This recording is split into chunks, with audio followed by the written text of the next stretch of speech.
ബംഗറിൽ ഒളിച്ചിരിക്കുന്ന ഖമനയെ പുകച്ചു പുറത്തു ചാടിക്കാൻ ഒരു വലിയ സൈന്യം ഇറാനിലേക്ക് നീങ്ങുന്നുണ്ടെന്ന് ട്രംപിന്റെ മുന്നറിയിപ്പ്. വെനസ്വേലൻ ശൈലിയിലുള്ള ഒരു ഭരണമാറ്റ ഓപ്പറേഷൻ വാഷിംഗ്ടൺ ആസൂത്രണം ചെയ്യുന്നുണ്ടെന്ന റിപ്പോർട്ടുകൾ പുറത്തുവരുന്നു എന്നാണ് സൂചന.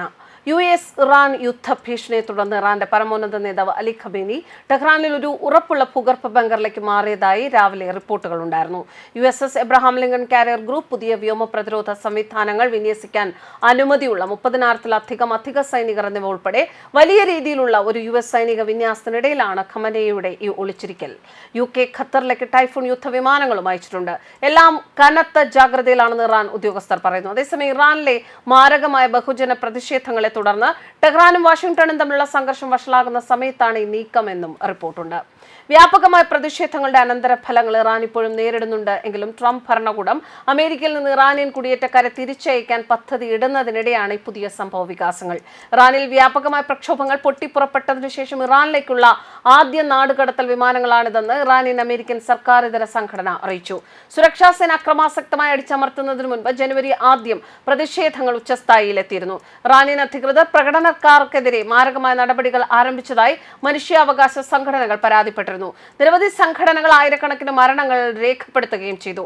അതേസമയം നോർവേ ആസ്ഥാനമായ ഇറാന്റെ ഹ്യൂമൻ റൈറ്റ്സ് എന്ന സംഘടന അന്തിമ സംഖ്യ 25,000 കവിയും എന്നാണ് റിപ്പോർട്ടുകൾ നൽകിയത്. ഇറാൻ സർക്കാർ തടവിലാക്കി പ്രക്ഷോഭകരെ വധിക്കുന്നത് തുടർന്നാൽ കടുത്ത സൈനിക പ്രത്യാഘാതങ്ങൾ നേരിടേണ്ടി വരുമെന്ന് മുന്നറിയിപ്പ് നൽകിയിരുന്നു. നിലവിൽ വിമാനവാഹിനി കപ്പലായ USS എബ്രഹാം ലിങ്കന്റെ നേതൃത്വത്തിലുള്ള കാരിയർ സ്ട്രൈക്ക് ഗ്രൂപ്പ് ഇന്ത്യൻ മഹാസമുദ്രത്തിലൂടെ ഇറാൻ ലക്ഷ്യമാക്കി നീങ്ങുകയാണ്.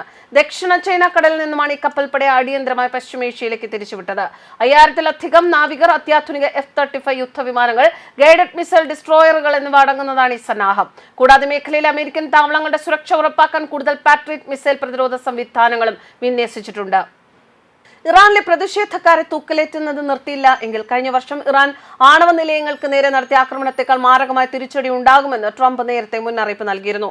ആവശ്യമെങ്കിൽ ഉപയോഗിക്കാനായി വലിയൊരു സന്നാഹം അങ്ങോട്ട് നീങ്ങുന്നുണ്ട് എന്ന് ട്രംപ് വ്യക്തമാക്കി. എന്നാൽ വധശിക്ഷകൾ നടപ്പാക്കില്ലെന്ന് ഇറാൻ ഉറപ്പു നൽകിയാൽ സൈനിക നടപടി ഒഴിവാക്കാൻ സാധ്യതയുണ്ടെന്നും ട്രംപ് സൂചിപ്പിച്ചു.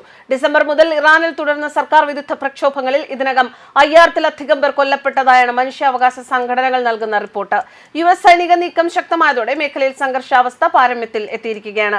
ഏതെങ്കിലും തരത്തിലുള്ള ആക്രമണം അമേരിക്കയുടെ ഭാഗത്തു നിന്നുണ്ടായാൽ ശക്തമായി തിരിച്ചടിക്കുമെന്ന് ഇറാനും വ്യക്തമാക്കിയിട്ടുണ്ട്. News desk കർമാനുസ്.